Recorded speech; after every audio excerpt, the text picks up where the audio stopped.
Shabbat Shalom. This is the first Shabbat that I am spending in Yerushalayim.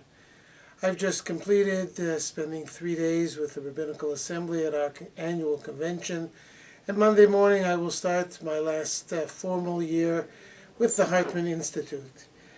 But coming to you from Jerusalem, I wanted to present to you some thoughts on this week's Torah portion. It is no secret to all of us that the Torah is a patriarchal document. Most of its heroes are men.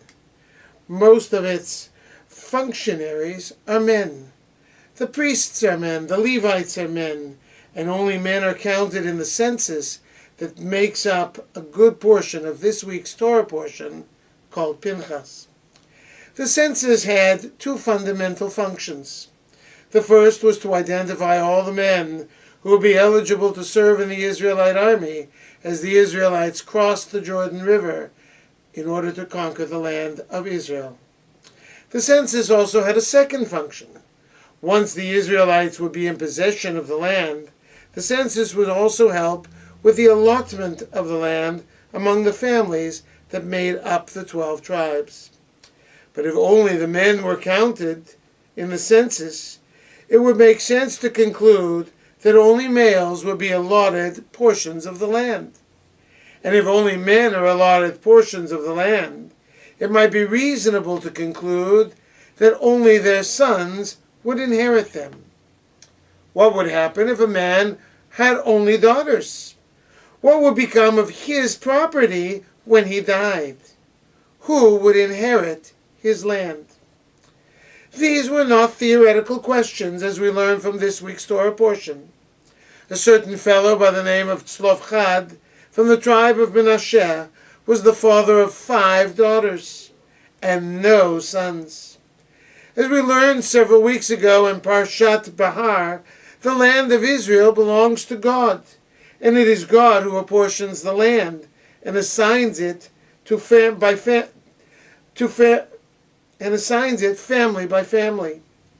Presumably, if God assigned the land to Tzlofchad, no other family had the right to the land. The daughters of Tzlofchad understood the dilemma and recognized the inequity that would result if they were denied the right to inherit their father's land.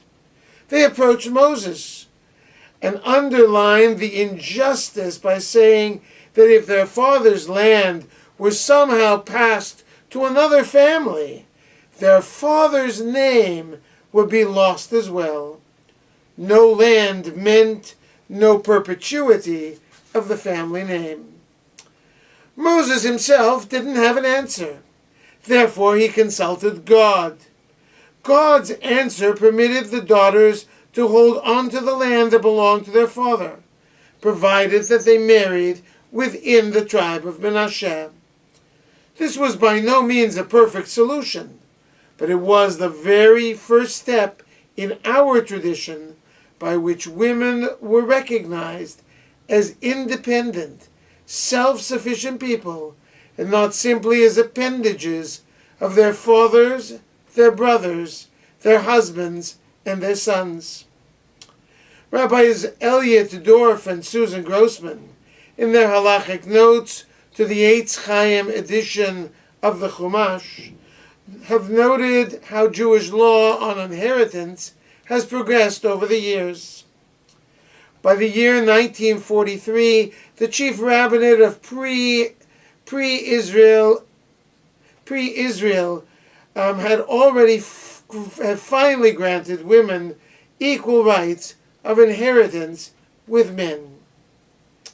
The daughters of Tzlofchad represent the first steps towards gender equality in Jewish law.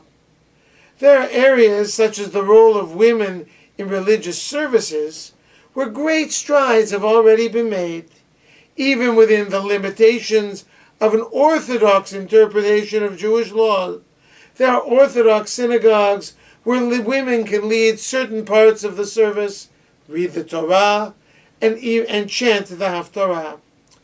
We know that in our own synagogue, women additionally are counted equally with men to form a quorum of 10 adults that make up the minyan. In all the streams of Judaism, women are either ordained as rabbis or complete a rigorous course of study so that they can serve in a quasi-rabbinic role.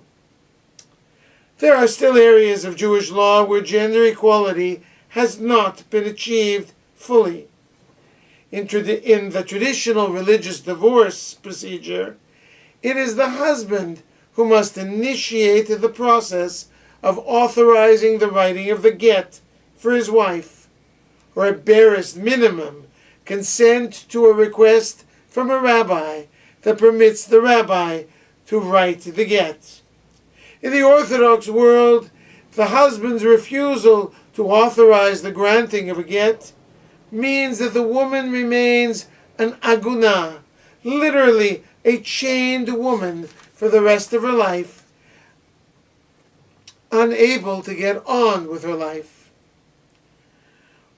While our conservative movement still requires the husband to initiate the process of writing a get, we also use a technique already found in the Talmud that allows the rabbinic court to annul a marriage from its very moment of inception if the husband refuses to cooperate in granting a get. With such an annulment, the woman is released from her husband's control and is now free to remarry.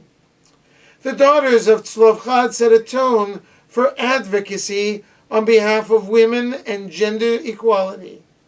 They remind us that men alone should not be the sole arbiters of setting limits on gender equality in Jewish ritual and halakha. The daughters of Tzlov have taught us that when women speak up, they ultimately have a strong voice in resolving the manifold questions that surround gender inequality. Shabbat Shalom.